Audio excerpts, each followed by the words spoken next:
వేదికను అలంకరించినటువంటి పెద్దలు, రాజంపేట పార్లమెంట్ అభ్యర్థిని కీర్తిశేషులు ఆదికేశవ నాయుడు గారి సతీమణి అమ్మ సత్యప్రభ గారికి, రాయచోటి నియోజకవర్గం అభ్యర్థి మా తమ్ముడు రమేష్ రెడ్డి గారికి, రాజ్యసభ సభ్యులు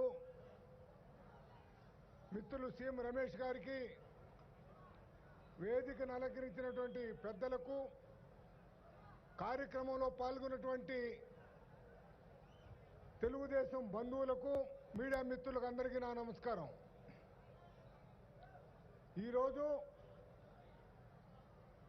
ఎన్నికలు ఇద్దరి మధ్యనే జరుగుతున్నాయి. ఒకటి ధర్మానికి, రెండు అధర్మానికి.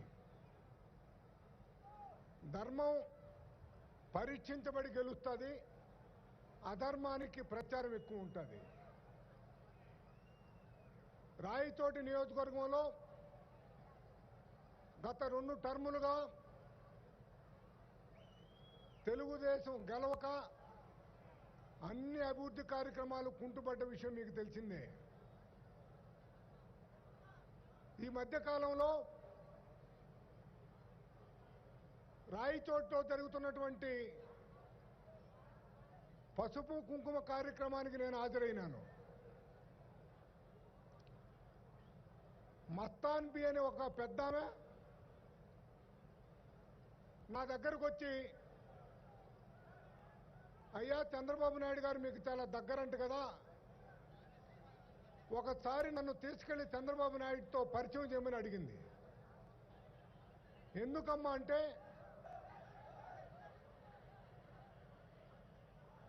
మాకు పెన్షన్ 2000 పెంచిన తర్వాత మా కోడళ్ళు మమ్మల్ని బాగా చూసుకుంటున్నారు. ఉదయాన్నే కాఫీ తాగు, టిఫిన్ తిను, మధ్యాహ్నం భోంచేయి, సాయంత్రం నీళ్లు పట్టమంటావా, ఈపు రుద్దమంటావా, పరిపోయమంటావా అని అడుగుతున్నారు. కాబట్టి మేము ఆ చంద్రబాబు నాయుడు గారికి ప్రత్యేకమైన ధన్యవాదాలు చెప్తున్నామని చెప్పాను. సరే ఇన్ని చెప్తున్నావు, ఆయన గుర్తేంది తల్లి అని అడిగా. ఏం నాకు అంత తెలియదా అని అనుకుంటున్నావా, చంద్రబాబు నాయుడు గుర్తు హస్తం గుర్తు అని చెప్పేసింది. చంద్రబాబు నాయుడు అంటే ఇష్టమే, ఆయన గుర్తు తెలియక కొందరు మోసపోతున్నారు. మనం కార్యకర్తలుగా మన గుర్తు సైకిల్ గుర్తును చెప్పాల్సినటువంటి బాధ్యత మన మీద ఉన్నది. ఇంకొక ఆమె 10 మంది మహిళలు వచ్చి, అయ్యా చెక్కులు ఇచ్చారు కదా మీరు, పసుపు కుంకుమ చెక్కులు 3 చెక్కులుగా ఇచ్చారు, ఈ 3 చెక్కులు చెల్లవని చెప్పేసి ఆ ఫ్యాన్ గుర్తోళ్ళు చెప్తున్నారు, నిజమేనా, చెల్తాయా చెల్లవా అని అడిగింది. నేను వాళ్ళకి చెప్పా 10 మందికి, వహీదా గ్రూప్, రాయచోట్లో ఉన్న వహీదా గ్రూప్ వాళ్ళకు, ఆ చెక్కులు తీసుకొని బ్యాంకుకి వెళ్ళండి. బ్యాంకుకి వెళ్ళే ముందర మీ 10 మంది కలిసి ఒక్కొక్కరు 10 పుల్లలు, పొరక పుల్లలు తీసుకోండి, ఒక కట్టగా కట్టండి. బ్యాంకులో మీ డబ్బు మీ చేతిలోకి వస్తే, రాకపోతే ఆ పొరకట్టుతో నన్ను కొట్టండి, వస్తే మడుగు చెప్పిన వాళ్ళని కొట్టండి అని చెప్పా. ఇప్పటి వరకు 6,000 రూపాయలు అకౌంట్లో పడింది. ఇంకా 4,000 రూపాయలు రేపు నెల 5వ తారీఖు నాడు చెక్ వస్తుంది, మనం డబ్బులు తీసుకుంటున్నాం. మనం ఇస్తా ఉంటే వాళ్ళు చేస్తామంటని చెప్తున్నారు. స్వర్గీయ రాజశేఖర రెడ్డి గారు ముఖ్యమంత్రిగా ఉండగా 200 రూపాయలు పెన్షన్ వచ్చింది. మన ముఖ్యమంత్రి బాధ్యతలు తీసుకుంటానే 2014లో 1000 రూపాయలు చేశారు. ఈరోజు 2000 రూపాయలు పెన్షన్ మనకు వస్తున్నది. ముస్లింలకు రంజాన్ తోఫా ఇంటికి వస్తున్నది. ముస్లింలకు జరగాల్సినటువంటి అన్ని పథకాలు భారతదేశంలో ఎక్కడా జరగని విధంగా, పెళ్లి చేసుకుంటే పెళ్లి కానుక 50,000 రూపాయలు. మసీదులో పనిచేస్తున్నటువంటి పెద్దలకు, గురువులకు హానరోరియం, మసీదుల రిపేరుకు 87 కోట్ల రూపాయలు మసీదుల రిపేర్కి ఇవ్వడం జరిగింది. ఒక్క విషయం మటుకు మీకు అందరికీ చెప్పక తప్పదు. మోడీ అనే అతను ఈ దేశాన్ని లౌకికవాదం అనే ఘాటి నుంచి తప్పించి సొంత అజెండాతో పనిచేస్తున్నాడు. ఆయన ప్రధానమంత్రి అయిన నుంచి అన్ని వ్యవస్థలను నాశనం చేశాడు. రిజర్వ్ బ్యాంకును నాశనం చేశారు.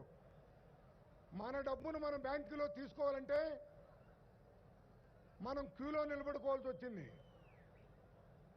క్యూలో నిలబడేదాన్ని కాదు, పోయేటప్పుడు ఒక చాప దిండు ఛార్జరు ఎత్తుకొని బ్యాంకు కాడి నిలబడుతూ ఇంట్లో వాళ్ళకి చెప్పిపోయేవాళ్ళం.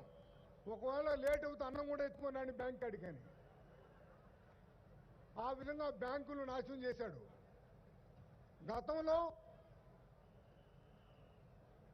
బ్యాంకుల్లో డబ్బు పెట్టుకునేవాళ్ళం. ఈరోజు బ్యాంకుల్లో డబ్బులు పెట్టుకుంటే తీసుకుంటామని చెప్పి నమ్మకం లేదు కాబట్టి బ్యాంకులకు వెళ్ళలేని పరిస్థితి చేసింది. ఎస్బీఐ వ్యవస్థను నాశనం చేశారు. ఆర్బీఐ వ్యవస్థను నాశనం చేశారు. మైనారిటీ దండయాత్ర చేస్తున్నారు. ఈరోజు భారతదేశంలో మోడీని ఒంటి కాలు మీద ఎదుర్కొన్నటువంటి ఏకైక నాయకుడు ఏక్ నిరంజన్ మన చంద్రబాబు నాయుడు అని చెప్పేసి మీకు నేను తెలియజేసుకుంటున్నా. ముస్లిం మైనారిటీస్లో 30% మంది తెలుసుకున్నారు మోడీకి జగన్మోహన్ రెడ్డికి మిలాఖత్ ఉందని, వాళ్ళిద్దరిని జాయింట్ వెంచర్ అని. మిగిలినటువంటి 70% తెలుసుకోలేకపోతున్నారు. ఎవరా 70%?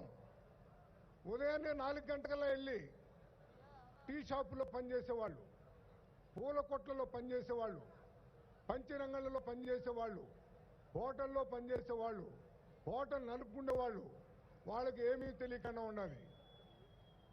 వాళ్లకు నిజాలు చెప్పాల్సినటువంటి బాధ్యత చదువుకున్నటువంటి అంతో ఇంతో లౌకికవాదం మీద నమ్మకం ఉన్నటువంటి పెద్దలంతా మిగతా సామాజిక వర్గాన్ని కూడా చెప్పి వాళ్ళిద్దరూ బంధం, వారిద్దరిది అపవిత్ర బంధం కేవలం జైల్లో పడకూడదనే ఉద్దేశంతో జగన్మోహన్ రెడ్డి గారు చంద్రబాబు నాయుడు గారిని దించాలనేసి మోడీ గారు సర్వ ప్రయత్నాలు చేస్తున్నారు. ఈ దేశాన్ని దరిద్ర దారిలో నడిపిస్తున్నటువంటి ఏకైక ప్రధానిగా మోడీ గారు చిరస్థాయిగా నిలిచిపోతారు.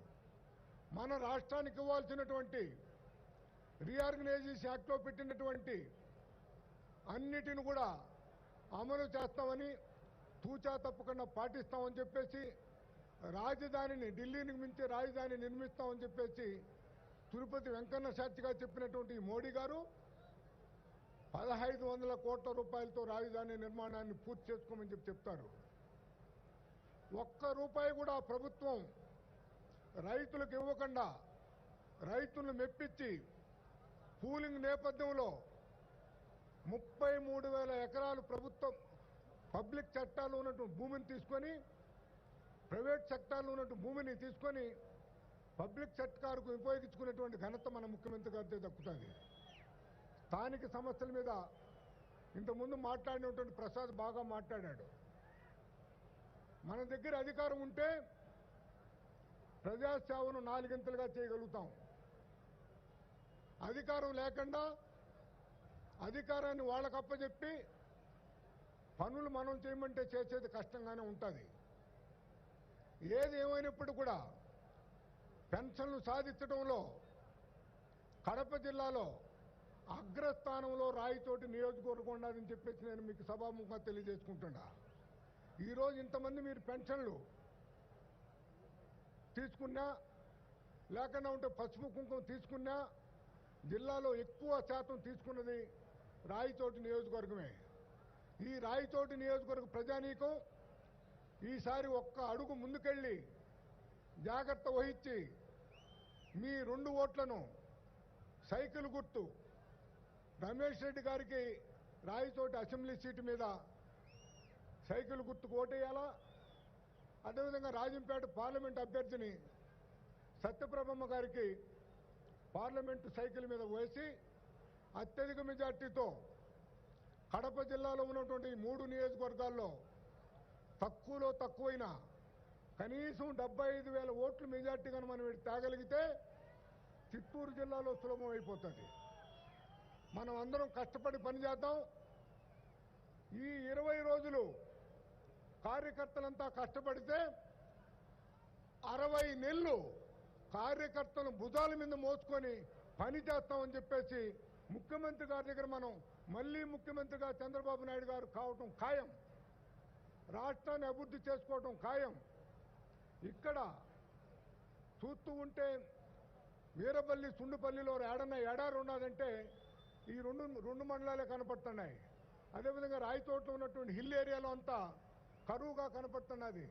వీటినన్నిటినీ కరువును పారదోలాలంటే తెలుగుదేశానికి ఓటేసి మళ్ళీ మన ముఖ్యమంత్రి గారిని ముఖ్యమంత్రి చేయాలంటే 25 పార్లమెంటు సీట్లకు 25 పార్లమెంటు సీట్లు మనం గెలిపించుకుంటే ప్రధానమంత్రి నిర్ణయించే అధికారం మన ముఖ్యమంత్రి చంద్రబాబు నాయుడు చేతిలో ఉంటుంది.